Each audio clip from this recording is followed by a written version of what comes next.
So, యాక్చువల్‌గా నాకొక డౌటుంది. బేసిక్‌గా చాలామంది అడిగే ఉంటారు మిమ్మల్ని. సో, ఆద్య అనంటే అమ్మాయి నేమ్ వస్తుంది గదా! సో, ఎందుకు ఆద్య హనుమంత్ అని వచ్చింది మీ నేమ్? ఆద్య యాక్చువల్‌గా వాయిసు ఫీమేల్ లానే ఉంది. నేమ్ గూడా లేదు. Aadya name is in turn of Sanskrit. Okay. Aadya means first priority. Okay. మన తెలుగులో మొదటి ప్రాధాన్యత అంటారు. ప్రాధాన్యత. ఓకే. ప్రాధాన్యత అంటారు కదా! అలా. సో, దానికి అర్థం అది. అంటే మా సైడ్ సాంస్క్రిట్‌లో పెడుతుంది నేమ్స్ ఎక్కువగా. ఓకే. సో, అదే మాకు తెలుసు. బట్ ఆల్సో మీరన్నట్టుగా అమ్మాయి నేమ్ అన్నారు కదా! That's not that girl name. It's an oral name. Okay. Ah, me many peoples in that finding the name Dharani, Madhu, Siri. So, అలాంటి నేమ్‌లో ఆద్య ఒకటి ఓకే. సో, సాంస్క్రిట్ నుంచి తీసుకున్నారు. తీసుకున్నాం. So, okay. అండ్ చాలామంది అనుకుంటారు ఆద్య హనుమంత్ అంటే ఓకే. సో, అమ్మాయే కదా అనుకుంటారు. బట్ మిమ్మల్ని చూసినాక తెలుస్తుంది. లేదు, లేదు. ఇది చాలా ఆహ్, సిట్యుయేషన్ ఎలా ఉంటుందంటే చాలా కన్‌ఫ్యూజ్డ్ థింగ్. అవునవును. నాకు తెలిసి డబ్బింగ్ వాళ్ళు కాల్ చేసినప్పుడు పీపుల్ కాలింగ్ మేడమ్ ఇక్కడ డబ్బింగ్ ఉంది వచ్చి చెప్పండి అని. ఓకే. సో, అంటే నా వాయిస్‌కి, నేమ్‌కి అది ఓకే. ఓకే. సో, నాకు విని ఓకే సార్ వచ్చి చెప్తాను సార్. ఇంకా ఏది ఎక్స్‌ట్రా మాట్లాడదు. ఓకే. అది నాకు విని, విని, విని నాకు అలవాటయిపోయింది. మేడమ్ అన్నాను. ఆహ్, ఆహ్, ఏమైనా ఏదైనా అనండి. ఓకే. సో, ఇది వాయిస్ మీకు బై బర్త్ నుంచే ఉందా? లేకపోతే ఆహ్, పెరుగుతూ ఉంటే వాయిస్ ఏమైనా చేంజ్ అవ్వడం అలా జరిగిందా మీకు? లేదు. ఇది చిన్నప్పటి నుంచి చిన్నప్పటి అలాగే నుంచి ఉంది. అలాగనే ఉంది. ఓకే. సో, మీరు ఇండస్ట్రీకొచ్చి ఎన్ని ఇయర్స్ అవుతుంది? ఆల్‌మోస్ట్ నా 12, 13 ఇయర్స్ అవుతుంది. 12, 13 ఇయర్స్. వామ్మో! హ్మ్. ఓకే. నైస్. ఇప్పటివరకి చాలా జర్నీ చూసారు గదా!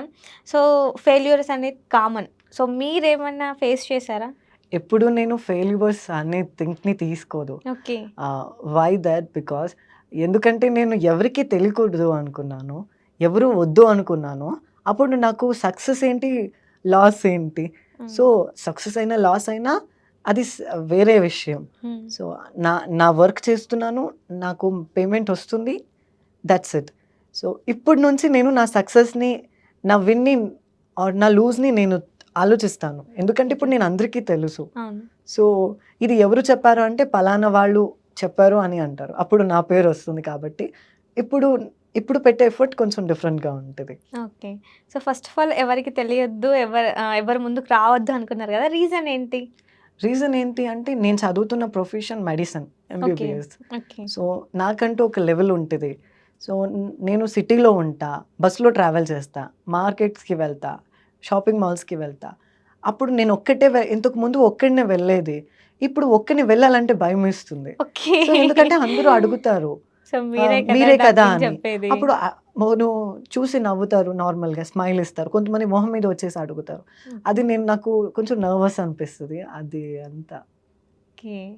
సో, అందుకే అది రీజన్. ఇంకా వద్దు ఎందుకులే ఆ ప్రొఫెషన్ అని అనుకున్నా. ఆహ్, కో కోయిన్సిడెన్స్ అండ్ రాండమ్ థింక్ అనోళ్ళో తెలీదు. ఎవరో ఒక పర్సన్ నా ఓల్డ్ వీడియో ఎప్పుడో ఫేస్‌బుక్‌లో అప్‌లోడ్ చేయటం. అది ఓకే. ఓవర్ నైట్‌లో 22 మిలియన్ వెళ్ళిపోవటం. ఓవర్ నైట్ సెలబ్రిటీలా అంతే. అంతే. మారిపోవటం. సో, అది చాలామంది అలానే అయితున్నారు గదా! సో, అందులో మీరు గూడా ఓకే. ఇప్పుడు మీరు బయటికెళ్ళినప్పుడు కానివ్వండి, మీరు ట్రావెల్ చేస్తున్నప్పుడు చాలామంది చూస్తారు గదా! సో, ఎలా అనిపిస్తుంది మీకు? కొంచెం నర్వస్ ఫీల్ అనిపిస్తది. కొంచెం హ్యాపీ అనిపిస్తది. హ్యాపీగా అనిపిస్తది. సో, మీకు ఫ్రెండ్స్ గానివ్వండి, ఫ్యామిలీ గానివ్వండి సపోర్టింగ్ ఎలా ఉంటుంది? ఆహ్, అందరూ బాగా సపోర్ట్ చేస్తారు. అందరూ ఓకే. అందరూ బాగా ఓకే. నువ్వు చేస్తావులే అని ఆలోచన వాళ్ళకి ఉంటది. నీ వల్ల కాదు అని ఎవరు అనరు. ఓకే. సో, సో, అలా జరిగిపోతుంది.